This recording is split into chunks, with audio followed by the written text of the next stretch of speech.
Welcome to day 268 of our Let's Grow Annual Challenge. Sharon Horne-Ellstrom here, trying to cross my legs, even though we're not supposed to do that. Talking about contribution growth, of course, and we are beginning our foray into the growing process. We're applying the growing process, step one, to the contribution growth area and aspect of our life. And I've got Amy's story and guide to the Let's Grow Annual Challenge private Facebook group page. We'll follow her story through all 7 steps of the process just for consistency. I think it feels a little better and works out a little better if we're following one person through the entire process than if we're doing it for different people. I think the first month or maybe even 2, I did it this year with a different person's story each day, and it didn't feel connected. It felt kind of discombobulated, which none of us want to feel discombobulated. What a terrible thing. So Amy's story today, of course, step 1 of the growing process, which I do not have up here. Oh, I will have up here by tomorrow. I thought it was a growing process, but of course it is not. Oh, right here. Growing process is goals. And when we're setting goals, we decided at the beginning of the year that we would use the goal setting framework that everybody else uses, or not everybody, but a lot of people use, because it's simple and easy and specific and measurable and time bound and achievable and relevant to us. So we're going to set a SMART goal for contribution. And mine has to do with my beautiful, amazing mother. She's here visiting for the summer. She was supposed to go home a couple weeks ago, but ended up in the ER and then ended up in the hospital. Turns out she's got a fractured sacral, which is part of your pelvis, which is super duper duper duper excruciatingly painful.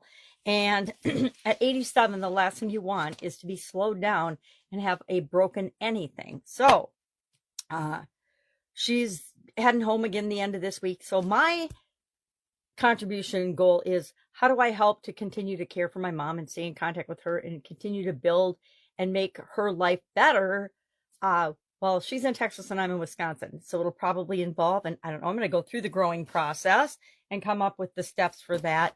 But how do I make sure that we still get to be in contact and communication? I'll probably go down for a couple of visits, before the end of the year. My time bound is the rest of this year.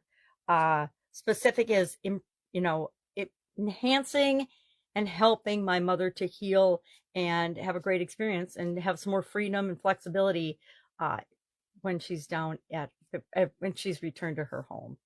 Amy's always wanted to work with children and help children. So she's decided that her SMART goal, and I'm gonna grab my magnifying glass, is to start an after-school program to help kids be successful in school.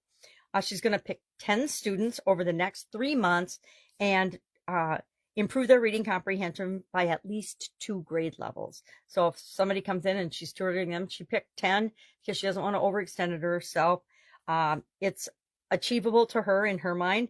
It's relevant to her because education has always been important and it aligns with her goals and her passions. Helping people I love and care about aligns with my goals and passions. So of course I'm going to be there for my mom and do whatever I can to help her heal and live her best life. So my specific I don't have yet because I'm going to go see her today and work out some of the details. Does she want me to come down in October? Does she want me to come down in December? Does she want me to not come down at all and just call her on the phone or FaceTime? Or we do have FaceTime, I guess. My granddaughters have a FaceTime computer, thank goodness. But of course it's relevant to me. Of course it's attainable. It means I have to schedule things in to my schedule and make sure that it works for me and everyone else involved, but especially for her, because that's the most important thing. So we got Amy's story today. What are we doing? We, of course, are setting our own SMART goal for the area of contribution. How do you show up in the world? How do you interact with other people? We've talked about different topics of contribution every day this month so far, and this is no different. SMART goal, contribution area. What's yours? If you want, please share them in the comments below. You don't have to, of course. I never force anybody to do anything. We're all here of free will.